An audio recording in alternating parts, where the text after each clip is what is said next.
Assalamualaikum warahmatullahi wabarakatuh. Pamirsa subscriber ke Sunda anu satia satuhu manco di mana wae ayana.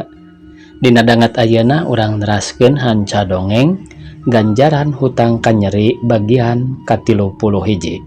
Ieu anu nganggitna Bapak Tatang KS. Sumangga supados teu nyangkolong teuing kana waktos. Wilujeng ngadangukeun. Geus kitu gek dariuk deui tuluy ngarinumbir tiluan bari carmad mah teu reureuh. Sungutna galecok bari tepak toel ka eulis malina nu harita manehna mah sajeroning suraseri teh teu weleh rurat reret bae kaluar daya lian nempoan polisi can datang keneh geus nyeri bohong sosong geteun. Ayo aneng urang mios dul rek milu ulin ka dago, carmad ngajakan indit. Oke. Walon Abdul manigiak bari ngodok pesak calana. Kayak atuh engkang rurusahan teuing kalem we da di Bandung ieu. Raos puguh morosonten ka dago mah.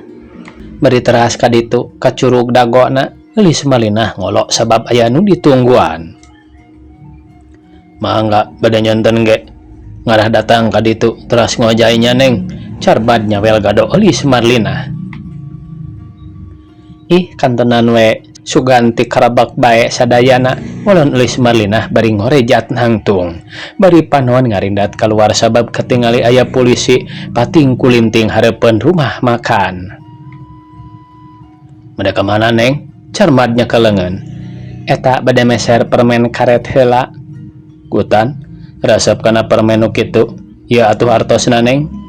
Wios engkang da aya ieu ge eulis malinah geus teu sabar tuluy kaluar pura-pura meuli permen ka tukang rokok nu kabeneran aya polisi keur ngajanteng daya lian aib 2 teh.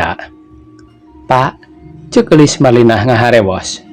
Tuh itu jenengan Carmad sareng Abdul teh nuju caralik dina meja nomor 6. Enggal bilih kabujeng kaluar panon eulis malinah sajeroning nyarita kitu teh rundat-rindat. Ya siap. Sanggem aib 2 bari masihan isarah ka rencang-rencang nu opatan. Tos kitu mah lajang lalabat pura-pura ngiring calik eulis marlinah mah harita teh tuluy nyempot di tukang cikopi belah ti kaler bari ngawaskeun ti kajauhan. Nah kamana cenah awewe teh bawa mabur kitu. Carmad ngorejat maksudna rek nempo eulis marlinah tapi kakara oge salengkah kaduana polisi tos ningkara bari ngageretak. Jangan bergerak. Sanggem aib 2 bari ngaluarkeun pistol. Kitu deui nu sanesna atuh Carmad jeung Abdul ngagarebeg. Ada apa Pak? Carmad pura-pura bari undur-unduran. Jangan banyak pertanyaan. Ayo ikut. Nanti dulu Pak. Soal apa ya? Saya harus pergi sama Bapak. Saya tidak punya kesalahan apa-apa. Carmad ngabantah bari panon silih reret jeung batuna. Tidak mungkin kamu dibekuk oleh polisi. Jika kamu tidak bersalah, ayo, bangkol tangannya, Saudara Soma. Siap. Walon pas Soma bari ngaluarkeun bangkol geus kitu cepret dengan Carmad di bangkol kitu deui Abdul. Bu, permisi ya. Aib 2 pamitan kana boga rumah makan serta harita keneh Carmad jeung Abdul dibawa kana jeep. Malah eulis malinah ge tuluy milu sabab perlu dipenta penjelasanana tina soal ngajirat 2 penjahat nu geus katewak ku nu berwajib sarta harita keneh jeepna dijalankeun ngabihor maneh gancang naker. Kusabab mobil dinas tur mawajal matangkepan bubuhan ngajalankeunana teh lain tarik memeueusan ti stasiun ka kantor polisi mani asa sakolepat geus tepi deui. Malah harita geus tarurun Carmad jeung Abdul katut eulis marlinah digiringkeun ka jero kantor sarta geus dariuk dina bangku rek narima pamariksaan ti nu berwajib. Nu teu kantos lami aib 2 calik dina kursi digendeng ku rencangna. Depi jenengan ais teh saha? Aib 2 ngawitan naros ka eulis marlinah. Walon marlinah mani sopan nakal. Dupi jenengan Carmad sareng Abdul anu mana Saudara Marlinah? Aib 2 ngareret kadua jalma tahanan teh. Saudara Carmad itu nu palih kulon sareng ieu mah jenengan Abdul. Walon eulis marlinah bari nunjuk ka saurang-urangna tahanan. Bener anjeun nu ngaran Carmad teh? Aib dua malik ka Carmad nu gawena keur rundat-rindat ka Eulis Marlina. Laras abi Pak. Carmad tegog nyaritana teh. Ari ieu Abdul teh aib dua nunjuk ka Abdul. Sumohon Bapak, mung abdi mah teu gaduh kasalahan naon-naon. Abdul geus miheulaan nyebutkeun teu boga salah sabab ku sieun teh padahal hate mah nya ngalakukeun jahat. Perkara ngaku jeung henteu mah boga kasalahan. Bapak can mariksa aib dua ngadebat kana caritaan Abdul diwuwuh ku pemeunteut tos ngawitan rai-rayan beureum. Atuh jeuk bae Abdul teu ngomong deui anggur sirah melenguk kawas buuk meunang mabuk. Cobi Saudara Marlina, Bapak nyuhunkeun penjelasanana tina perkawis ngawitan ieu dua jalmi kajeret ku salira. Aib dua ngareret ka dua jalma serta tuluy netep ka Eulis Marlina nu harita keneh paralak bae didadarkeun. Ti mimiti panggih jeung ngaran Carmad nepi ka ditangkapna ku polisi. Kituna teh dina caritana menit tatagna kareta aya riuk-riuk gempeur atawa sieun ku dua jalma nu geus katangkap. Saudara Marlina, Bapak selaku atas nama ti pihak kepolisian ngahaturkeun nuhun bantosan salira nu tos dilakukeun nembe dugi ka jalmana ieu katangkap. Sakali deui Bapak ngaturkeun nuhun kana jasa-jasa Saudara Marlina. Kalayan mudah-mudahan jasa saudara nampi ganjaran nu sae sinareng janten tuladan kanggo sadayana. Sami-sami Pak, abdi nya kitu keneh ngaturkeun nuhun ku bingbinganana tinu berwajib. Mugi-mugi bapak-bapak sadayana umumna anu berwajib nampi lindungan ti Gusti Nu Maha Suci walon Eulis Marlina mani ngagalindang sorana. Saudara Carmad, aib dua ngawitan marios katahanan. Anjeun kenal ka ngaran Rohendi? Rohendi, Carmad siga nu pura-pura. Heeh, Rohendi. Coba minta penjelasan, aya hubungan naon anjeun jeung ngaran Rohendi? Teu aya hubungan nanaon Pak. Carmad jaritana tepati tatag di barungku panon deret ka Eulis Marlina jeung ka baturna. Saudara Carmad, coba Bapak minta keterangan anu sajelasna. Ulang ngalukaliku pertanyaan sebab ngarah lancar kana jalanna pamariksaan. Karti ngartos Pak. Walon Carmad mani tegog. Aya hubungan naon anjeun jeung Rohendi? Teu aya hubungan naon-naon Pak. Carmad mungkir. Anjeun kenal ka ngaran Rohendi? Kenal Pak, namun teu aya hubungan naon-naon. Walon Carmad wani teu pameunteut nu mariksa. Mal mungkin anjeun kenal jeung ngaran Rohendi, make eueuh hubungan naon-naon? Coba terus terang. Nah, aya hubungan kabarayaan, aya hubungan perusahaan, atawa hubungan ya pokona mah hubungan kepribadian anjeun jeung Rohendi? Teu aya, mun kenal wungkul Pak. Geus sabaraha taun anjeun kenal ka Rohendi?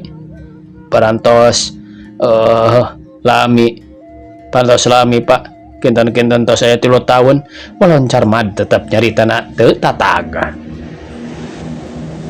Ari ieu nu ngaran Abdul batur anjeun keneh? Ari ieu nu ngaran Abdul batur anjeun keneh Carmad? Aib dua nunjuk ka baturna. Sumohon Pak. Saudara Abdul, anjeun kenal ka ngaran Rohendi? Jeung geus sabaraha taun anjeun kekenalan ka Rohendi atawa ka Carmad? Aib dua malik nalos ka Abdul nu harita manehna keur ngahruk teu daek tanggah-tanggah acan. Manawi Bapak percanten ka iman abdi perkawis kenal ka Saudara Carmad nembe 4 sasi kitu ge tepang di jalan sumawonten kajenengan Rohendi mah nembe 10 dinten panginten.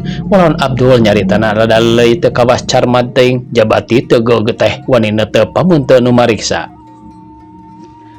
Benar Carmad, anjeun kenalna anyar keneh? Tur kenal di jalan? Aib dua netep beungeut Carmad. Laras, walon Carmad pondok nakar. Ya, coba ayeuna Bapak rek ngajukeun deui pertanyaan ka anjeun. Kalawan minta dijawab nu sacara jelas supaya lancar kana jalanna pamariksaan. Dina tanggal 3 bulan 3 poe Salasa malam Rebo, rumah anjeun opatan ngalakukeun pembongkaran ka hiji warung. Henteu Pak. Carmad mimiti ngalalepar najan bari mungkir ge. Nu bandar Carmad, mal mungkin nu berwajib nangkep anjeun namun eueuh kanyataanana rumah anjeun ngabongkar warung boga na bapardasan di simpangan.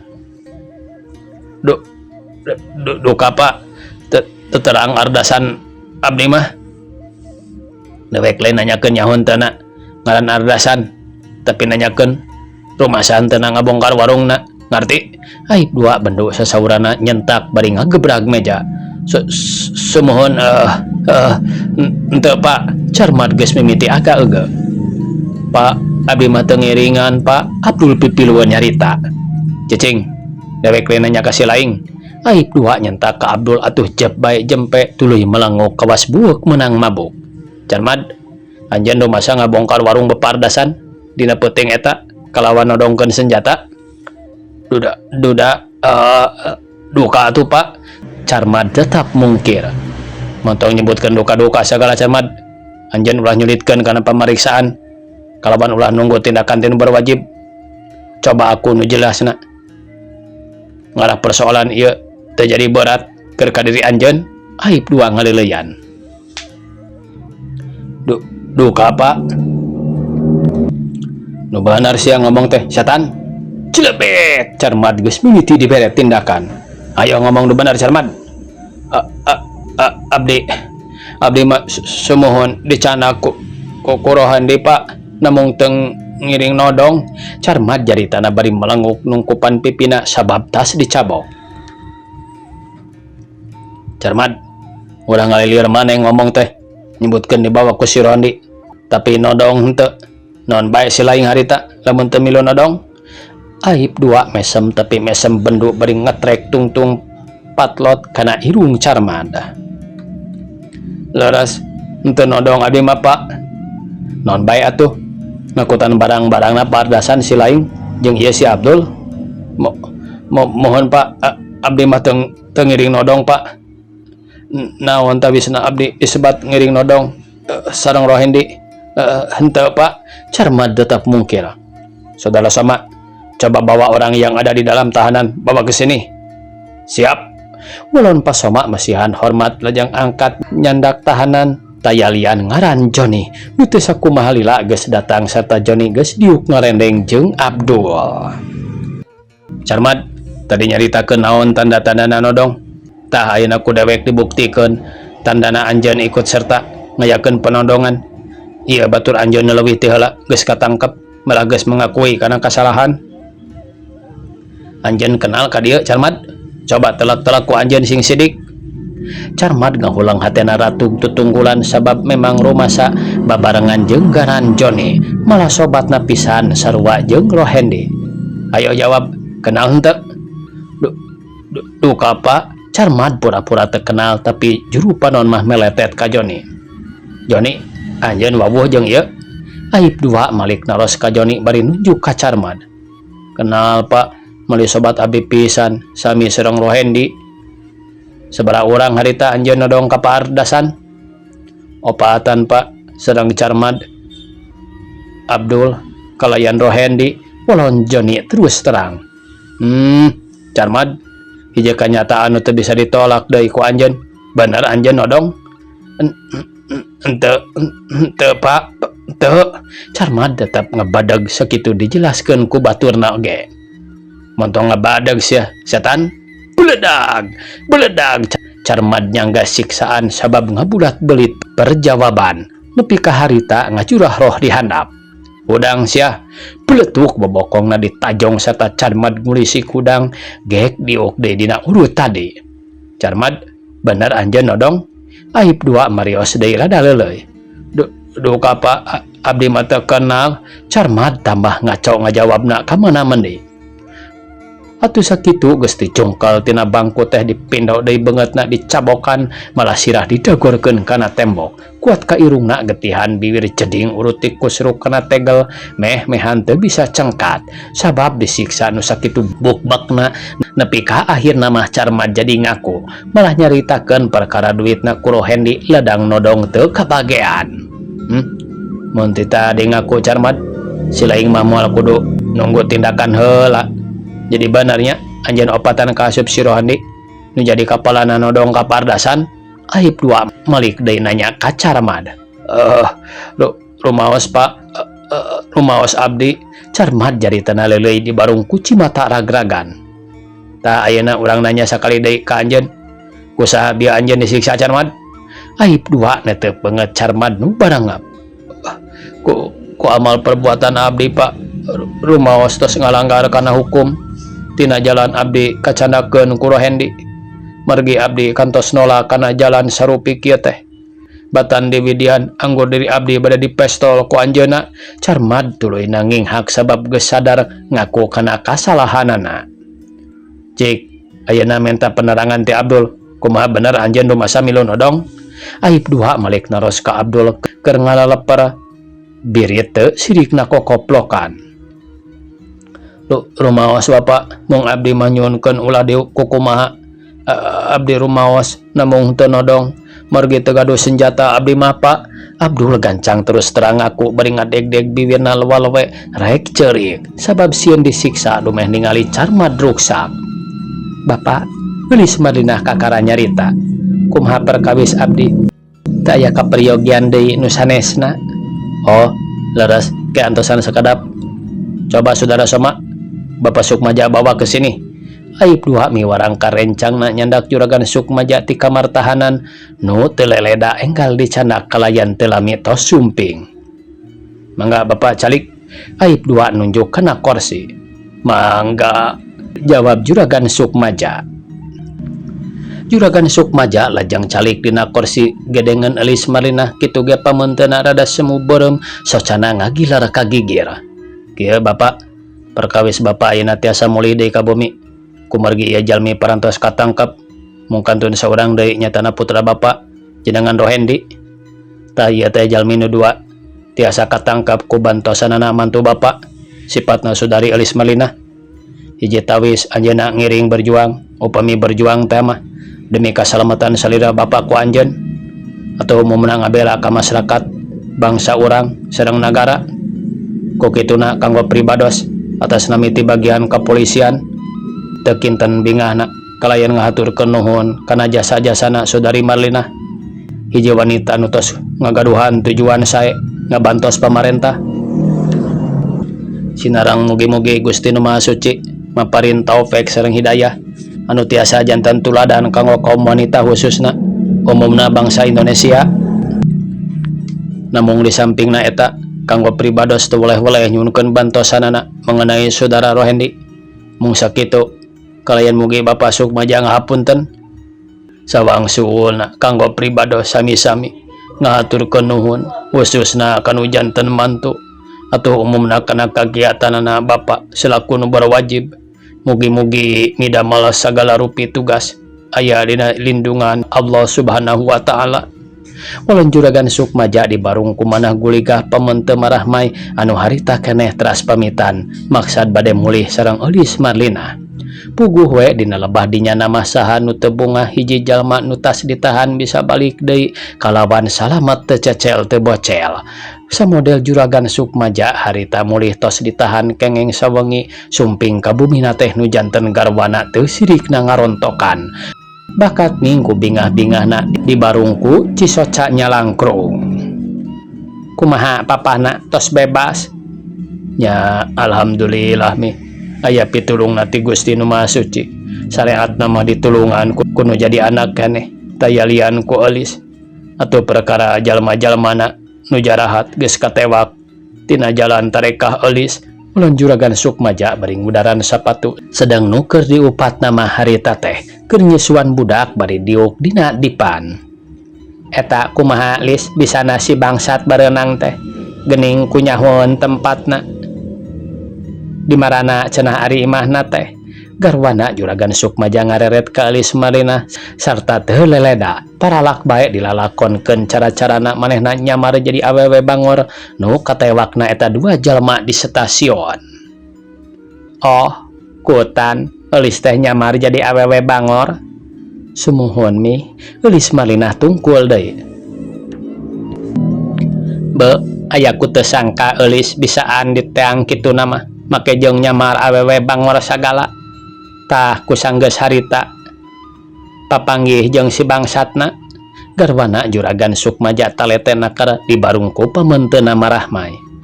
Pendak nama abdi we nuju luntang lantung di stasiun. Tos kitu selentang teh hiji pamegat nyamperkeun malih ngajak gumujang sagala atuh enggalna carios wawangkong we biasa ana ditelak-telak horeng rerencanganana keneh Rohendi taya sanes nu katelah carmad sedang anjeunna mah ka abdi teu hafaleun mung abdi kantos papendak kapungkur nalika kaondangan sareng Kang Rohendi. Ari geus kitu gerwana Juragan Sukma Jati sabara. Tas kitu mah lajeng anjeunna ngajakan ka rumah makan heula nya ngalaleut harita teh duaan. Salebat anjeunna ngaleueut abdi pura-pura ngiring ka jamban kanu kagungan rumah makan. Kalaresan aya telepon atuh enggalna kring bae abdi nelepon ka kantor polisi. Ari bade kalebat deui nyampak rerencanganana nu jenengan Abdul teh nuju ngobrol. Atuh kantenan we asa ditombok congcot keur mah anjeunna pisan nu diincer ku polisi teh kalaresan aya di dinya sedangkan polisi tos aya di luareun rumah makan. Lajeng abdi kaluar deui alasan mah bade meser permen karet. Teu terang abdi ngawartosan ka bapak polisi sarta harita keneh blas plus kalalebat teu tetapa sini deui duanana dibangkol dugi ka dicandakna sareng abdi ka kantor polisi. Kitu wangkonganana eulis Marlinah nepi ka nimbulkeun ngembang kadu ka sakur nu aya di dinya. Bakuna garwana Juragan Sukma kitu deui bujangna bititi teh. Ngupakat teuing kitu mah. Jadi mun dina film teh mah eulis teh detektif we kitu nya garwana Juragan Sukma mesem beri soca ngarindat ka carogena. Panginten ulun eulis Marlinah meuni ngagleunyu imut. Tah kudu kitu ari jadi wanita mah boga niat gede hate ngabantu ka pamarentah keur ngajaga kasalamatan urang sarerea. Malah keur papah mah sok rajeun cua ka hiji lalaki nu sok ngacampah kana harkat darajatna wanita. Tah geuning nu disebut wanita lemah-lemah teh buktina aya jasana. Mohon dalaras atuh Pak.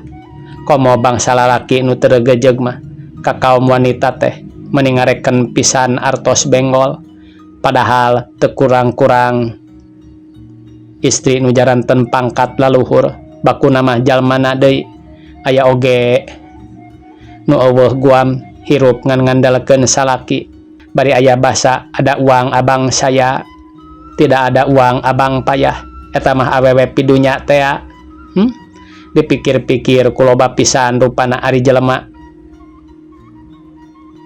sok kudu we aya nu bener jeung teu bener teh. Upami teu kitu mah rupina dunya ieu moal rame enden geuning dina wayang ge upami teu aya si cepotna tara rame kitu bujangna nyambungan. Nyata atuh bititi garwana Juragan Sukma ngareret ka eulis Marlinah tina kituna teh make teras neuteup rutret kaluhur ka handap berebay cisocana teh pupuguh ngadadak ngalembere ku margi ras emut waktos dipayun rumaos nyeselan eulis Marlinah tina mitnahkeun nyandak perhiasan. Geuning buktina nu dipitnahna mah teu geuneuk teu malekmek malah malih ngabelaan nu jadi mertua. Da sareatna mun teu dibelaan ku eulis Marlinah mah duka kumaha balukarna. Ari eta kumaha cenah papahna soal Rohendi kasabit-sabit henteu garwana Juragan Sukma emuteun perkawis putrana. Nya ari disabit-sabitna mah teu luput da eta ge nu jadi persoalanana teh. Bibitna buitna mah ti anak urang keneh nganduka kumaha akhirna sabab ku waktu ayeuna can katangkap walon Juragan Sukma bari ngarongkong cai dina gelas lajeng dileueut bangun nu hanaang pisan. Nya garwana humandear dipikir-pikir mah Rohendi aya ku nyiksa pisan kanu jadi kolot teh lain aya ku dua mulang tamba jajauheun ku harta banda teh atuh ku hade-hade kalakuan eukeurna keneh. Keun bae amihna ulah sok nyebit-nyebit kana urusan budak mangsa bodoh teuing bongaan karepna kitu da urang mah kasebut nu jadi kolot tiba heula ge teu kurang-kurang mere didikan eta mah geus kitu bagianana puguh mun dipikir kadinya mah matak nambahan jadi panyakit gering ati keun sugan jadi perhatian mun nepi ka beunang teh mah kudu berwajib kituna teh Keur papa mah lainnya bakeun nu jadi anak. Bener mun dipikir kana nyaahna mah nata aku ngan dikumaha da geus kitu kahayangna. Waktosna kabujang sae pamirsa, sakitu anu tiasa kapihatur. Wassalamualaikum warahmatullahi wabarakatuh.